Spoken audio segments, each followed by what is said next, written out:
ചെമ്പനീർ പൂവിൽ വീണ്ടും ട്വിസ്റ്റുകളുടെ പൊട്ടിത്തെറി. മലേഷ്യയിലേക്ക് പോകാനുള്ള തീരുമാനത്തിൽ ഉറച്ചു നിൽക്കുന്ന ചന്ദ്രയും കുടുംബവും. അവരെ തടയാൻ അവസാന ശ്രമവുമായി ശ്രുതി. ശ്രുതി കരഞ്ഞുകൊണ്ട് സുധിയോട് തന്റെ ഭയം തുറന്നു പറയുന്നു. എല്ലാം തകരുംല. അവർ മലേഷ്യയിൽ പോയാൽ സത്യം പുറത്തുവരും. അച്ഛനെ ജയിലിൽ കാണാൻ പോകരുതെന്ന് എല്ലാവരെയും മനസ്സിലാക്കാൻ സുധിയെ ശ്രുതി നിർബന്ധിക്കുന്നു. ആദ്യത്തിൽ മടിച്ചെങ്കിലും ശ്രുതിയുടെ കണ്ണീർ കണ്ട സുധി ഒടുവിൽ ചന്ദ്രയുടെയും കുടുംബത്തിന്റെയും മുന്നിൽ എത്തി പറയുന്നു.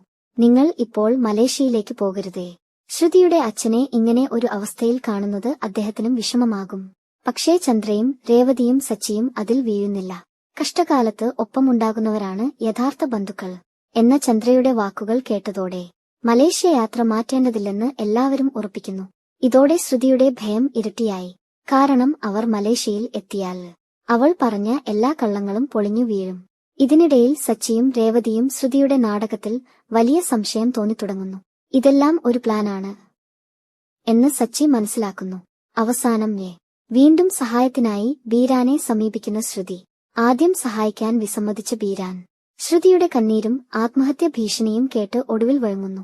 ഇത് അവസാന തവണ മാത്രം എന്ന് പറഞ്ഞു വീണ്ടും ശ്രുതിയുടെ നാടകത്തിന് കൂട്ടുനിൽക്കാൻ ബീരാൻ തയ്യാറാകുന്നു. ഇനി എന്താകും? മലേഷ്യ യാത്ര തടയാൻ ശ്രുതി ഇനി എന്ത് പ്ലാൻ ചെയ്യും? സത്യം പുറത്തുവരുമോ? ഇതെല്ലാം അറിയാൻ അടുത്ത എപ്പിസോഡ് കാത്തിരിക്കാം.